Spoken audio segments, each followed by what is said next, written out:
5, 4, 3, 2, 1. Close your heart for everyone and open your heart for someone. That's Jesus. Dalam nama Bapa dan Putra dan Roh Kudus.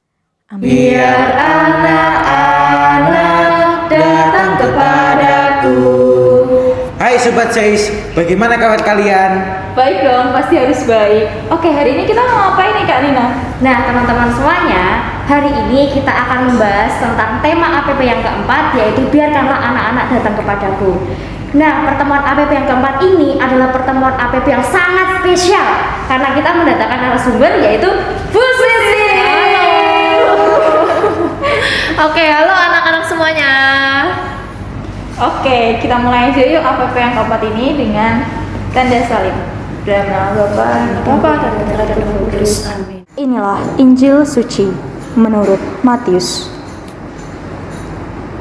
Sekali peristiwa, orang-orang membawa anak-anak kecil kepada Yesus, supaya ia meletakkan tangannya atas mereka dan mendoakan mereka.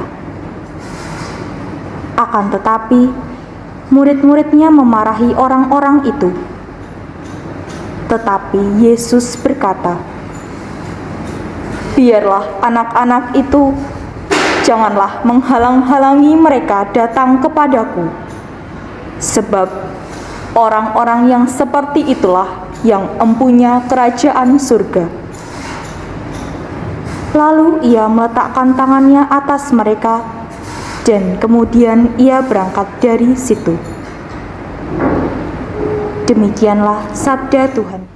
Ada tradisi baik yang dilakukan keluarga-keluarga Kristiani, yaitu kalau anak mereka mau pergi, mau ke sekolah, kerja, atau mau pergi jauh, orang tua akan memberikan berkat tanda salib di dahi anaknya, atau biasa kita sebut dengan komeni batuk.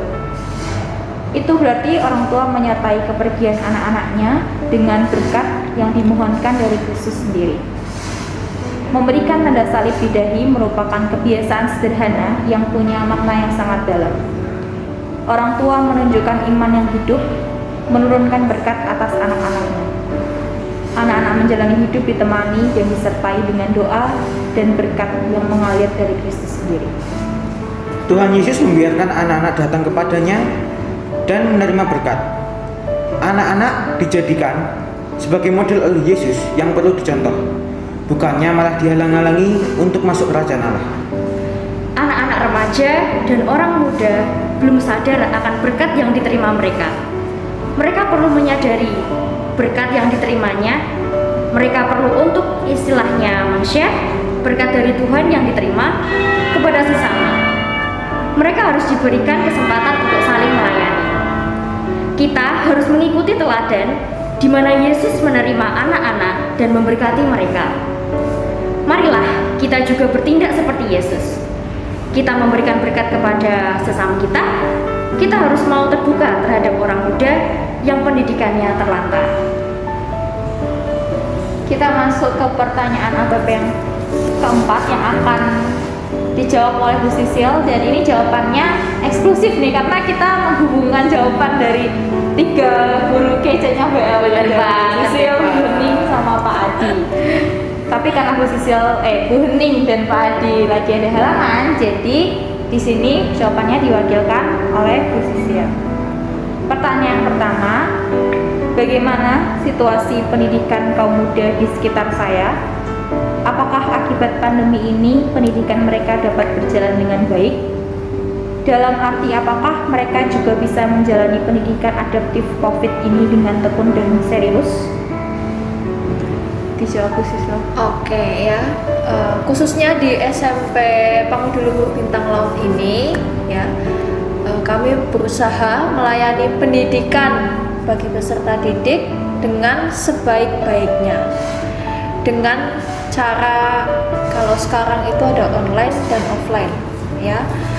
Di situasi pandemi ini kita juga harus menghargai setiap pertemuan, walaupun hanya lewat online. Kita juga harus bersyukur tatap muka sekarang udah bisa dilaksanakan meskipun itu 50% ya. Karena tatap muka ini adalah sesuatu yang sangat berharga untuk di masa pandemi sekarang ini. Apapun yang didasari dengan rasa syukur pasti akan membuahkan hasil yang baik. Dan di masa pandemi seperti sekarang, kita juga punya peluang untuk belajar, menemukan, dan merasakan kehadiran Tuhan dalam segala hal yang kita lakukan. Apalagi kalau kita di rumah. Sekarang kita sering di rumah, jadi kita bisa menemukan, merasakan Tuhan dimanapun, lewat apapun. Ya di rumah, ya di sekolah, kita juga berusaha untuk menemukan Tuhan itu. Jadi pandemi ini membuat kita harus banyak belajar ya Bu Cecil ya, banyak-banyak bersyukur karena kita masih bisa diberi kesempatan oleh Tuhan. Walaupun lewat daring, kita masih ada interaksi begitu ya Bu ya? Iya, betul sekali. Nah, Kesempatan-kesempatan yang ada Iya. itu berharga gitu. Iya, jadi teman-teman semuanya harus menghargai waktu yang diberikan Tuhan kepada kita. Jangan sampai waktu yang diberikan Tuhan kepada kita terbuang sia-sia. Caranya gimana sih? Dengan kita melayani sesama, kita aktif di gereja, di lingkungan, wilayah, dan maupun nggak cuma di lingkungan itu doang kok, lingkungan sekolah, misalnya kita berbagi makanan, itu tuh juga merupakan salah satu bentuk pelayanan kita. Gitu deh teman-teman. Oke, kita ke pertanyaan yang kedua. Oke, untuk pertanyaan kedua ya. Apakah ada kaum muda, remaja, anak-anak yang karena situasi ekonomi keluarganya menjadi terlantar pendidikannya? Apa yang bisa kita buat untuk membantu mereka? Oke, dalam situasi pandemi sekarang ini semua sektor terimbas, kena imbasnya ya, oke. termasuk dalam dunia pendidikan. Kita jadi belajarnya kadang offline, kadang online itu. Kalian juga pasti merasakannya ya. Iya, benar. Anak-anak yang di rumah juga menyaksikan ini. Nah, inilah saatnya kita untuk saling membantu, baik di gereja, di sekolah, terutama gereja ini hadir ya dengan segala cara untuk membantu sebagai bentuk solidaritas dari gereja itu sendiri. Melalui PSE juga ya, atau gerakan orang tua asuh, SMP Pangudi Luhur Bintang Laut Surakarta ini juga punya program ASOM, itu kepanjangan dari Aksi Sosial Kemasyarakatan. Sebagian dana digunakan untuk dana pendidikan SMP Pangudi Luhur Bintang Laut Surakarta ini secara khusus ya, yang akan kita mulai galakan lagi setiap tanggal 7 dengan kolektor dari tiap kelas masing-masing. Maka mari kita belajar untuk peduli kepada sesama, kepada teman, kepada saudara-saudara kita, terutama yang membutuhkan, dan bersyukur atas apa yang sudah kita miliki. Itu sangat berharga ya, karena masih banyak teman-teman saudara-saudara kita yang lebih membutuhkan daripada kita. Di situ kita bisa belajar, kita bisa lebih bersyukur untuk berbagi dari apa yang sudah kita dapatkan. Gitu. Baik, kalau gitu kita langsung masuk ke pertanyaan yang terakhir, yaitu pertanyaan ketiga, yaitu dalam semangat gereja sinodal, apakah upaya konkret yang bisa dipikirkan dan dikerjakan bersama, baik dalam lingkup keluarga, lingkungan, gereja, masyarakat umum untuk mengatasi persoalan-persoalan pendidikan kaum muda? Silakan Bu Sisi. Oke, terima kasih ya untuk pertanyaan yang terakhir ini. Dalam masa sekarang, belajar dapat dilakukan di mana saja. Kalian pasti juga merasakan kan, di sekolah meskipun itu ya 1 hari masuk, 1 hari tidak gitu ya, baik itu di rumah juga atau dimanapun kalian berada, termasuk ya kalau kalian pergi juga itu masih bisa untuk belajar waktunya ya. Di rumah pun kita harus selalu belajar juga dari apa yang kita lakukan, apa yang kita temui di rumah. Juga kita belajar dari keteladanan orang tua kita di rumah masing-masing. Nah, lewat mereka lah iman dan pendidikan diwariskan, karena keluarga adalah gereja kecil, ya, gereja mini.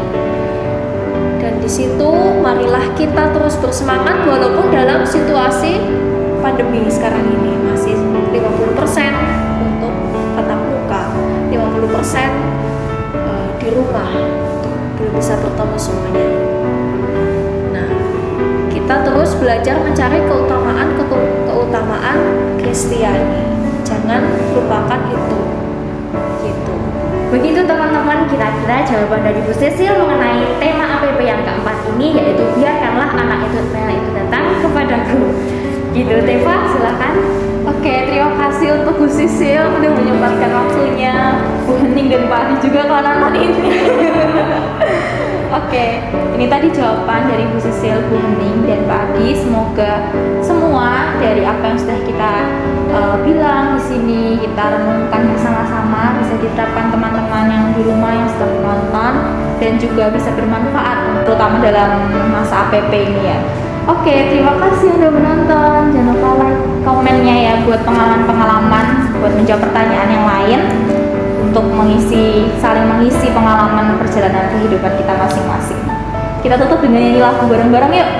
1, 2, 3. Biar anak